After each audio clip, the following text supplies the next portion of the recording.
সাংবাদিকরা সচিবালয়ে গেলে অত্যন্ত তুচ্ছতাচ্ছিল্য অবহেলার শিকার হচ্ছে। আপনি একটা আইন করতে পারেন কিনা যে যারা ফটো সাংবাদিকদেরকে দেওয়া হতো না গত 50 বছর, বেগম জিয়া 91 সালে দায়িত্ব নেওয়ার পরে আমাদের ফটো সাংবাদিকদেরকে তালিকাভুক্ত করা হয়েছিল 21 পদের দেওয়া।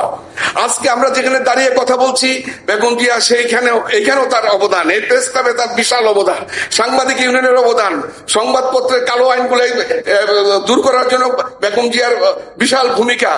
বেগম জিয়ার প্রতি আমাদের কৃতজ্ঞতার শেষ নাই, ঋণের শেষ নাই সাংবাদিকদের।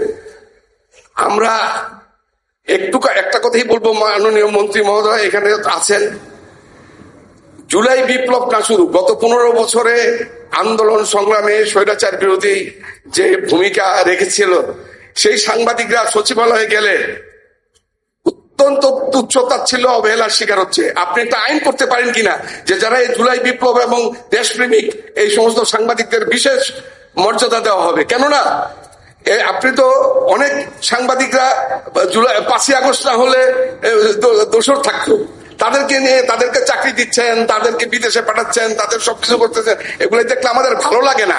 সাংবাদিকরা এবং আপনার সরকার এখন আমাদের মধ্যে অনেক দূরে সরে যাচ্ছে। আরেকটা কৃতজ্ঞতার কথা ভুলে গেছিলাম, আসলে বক্তৃতা কোত্থেকে যাচ্ছে আমি ঠিক রাখতে পারছি না, সেটা হচ্ছে বিএনপি পরিবারের প্রতি আমার কৃতজ্ঞতার শেষ নাই।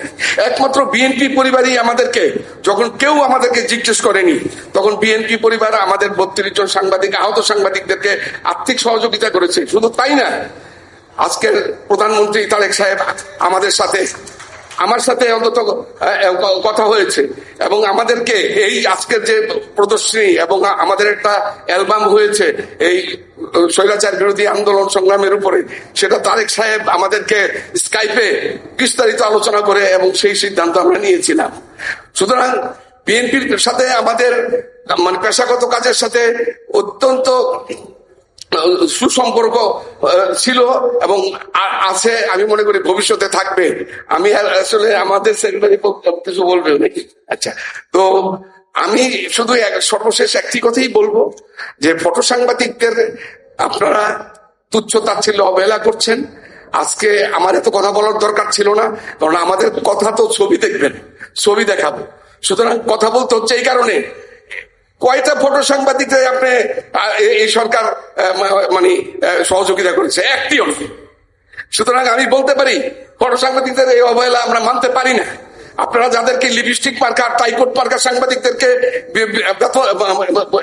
নিয়োগ দিচ্ছেন, এটা আমাদেরকে খুবই দুঃখ সৃষ্টি করে। যাই হোক, আপনাকে আমি জানি, চিনি, আপনি এর প্রতিকার করবেন।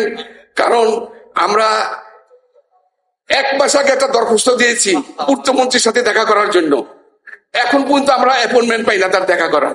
এটা আমাদের দুঃখজনক ঘটনা। কেন পারবো না? বিমানমন্ত্রীর কাছে আমরা 1 মাস আগে একটা ব্যবস্থা নিয়েছি, দেয় নাই।